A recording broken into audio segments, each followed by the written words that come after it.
Floating objects जो हैं वो हमेशा लेस डेंसिटी रखते हैं, और जिस चीज़ पर वो फ्लोट करते हैं, जिस लिक्विड पर वो फ्लोट करते हैं, मेनली वाटर ही होता है, ठीक है, तो उसकी डेंसिटी ज़्यादा होती है। अब एक सवाल यहाँ पर ये भी पैदा होता है, मतलब एक चीज़ तो क्लियर हो गई कि जो फ्लोटिंग ऑब्जेक्ट है that has lesser density as compare to the object in which या on which that is flowing, right.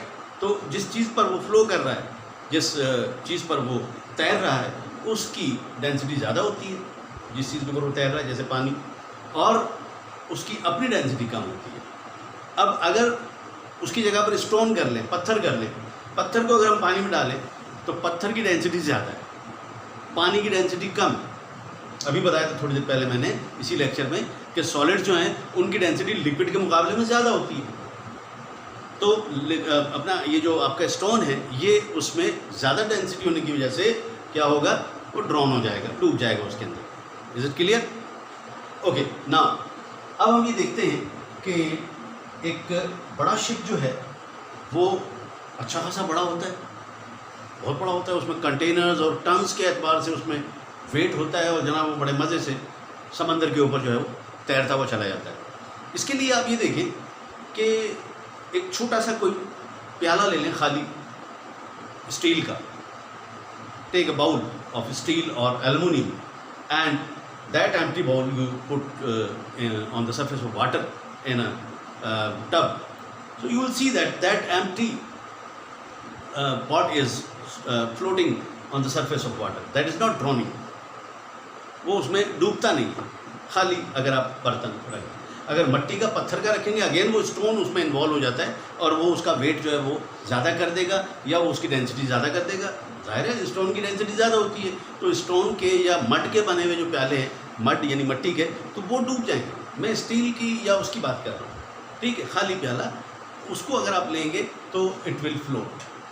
अच्छा, वो क्यों फ्लोट कर रहा है? बिकॉज एक तो ये कि उसकी डेंसिटी जो है वो उसके मुकाबले में कम है, ठीक है, और उसके मुकाबले में कम क्यों है? मास कम है, वॉल्यूम ज़्यादा है, तो डेंसिटी ऑटोमेटिकली कम हो जाती है, वॉल्यूम ज़्यादा, जगह ज़्यादा, घेर रहा है। अच्छा, इसी तरह से जहाज़ को अगर हम लें, अगर आप उस तैरते हुए प्याले में दो चार चीज़ें डाल देंगे तो भी वो उनको लेके चलता रहेगा। तो इसी तरह से जहाज़ जो है, जो पानी का जहाज़, बहरी जहाज़ जो होता है, ये जो कार्गो शिप्स होते हैं बड़े बड़े, ये भी इसी उसूल के ऊपर काम करते हैं। उसके अलावा एक और कॉन्सेप्ट भी यहाँ आ जाता है जो आप अगली क्लासों में पढ़ेंगे, वो आर्शिमीदस ने दिया था, दैट वाज अ साइंटिस्ट आर्शिमीदस, उसने ये कॉन्सेप्ट दिया था बायोन्सी का।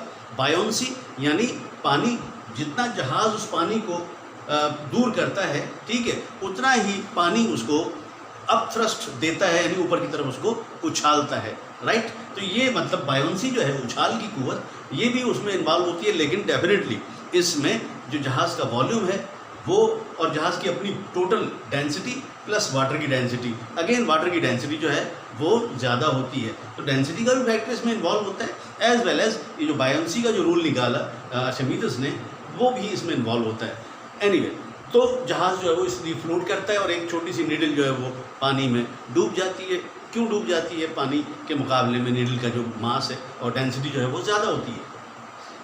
And again we are now at the end of this chapter discussing these topics. I have just discussed why a piece of wood float on the surface of water, and why a piece of stone drawn into water. I have just told you the reason. It is the last topic to discuss in this chapter. Now your unit number 1 has been completed. I just give you a recap in a very short time, and that recap will again help you to remind all those topics which I have discussed you in these 3 videos. Now, first of all, I have told you that physical quantities. What are the physical quantities? Physical quantities have magnitudes as well as units. I have told you about a quantity of mass that is shown by the kilogram unit, and its symbol is kg. And you will repeat those lectures, so inshallah you will see that you will refresh your knowledge by watching those lectures. And then I have just told you that volume and mass are 2 major physical quantities which are very much used in our daily life. What is mass? I've told you that the quantity of matter occupied by the quantity of matter contained in a body is known as mass. And what is volume? The space occupied by an object is called mass. And after that, I have just told you that what is accuracy and how important that accuracy is. Accuracy is doing things accurately. If you are writing, write accurately.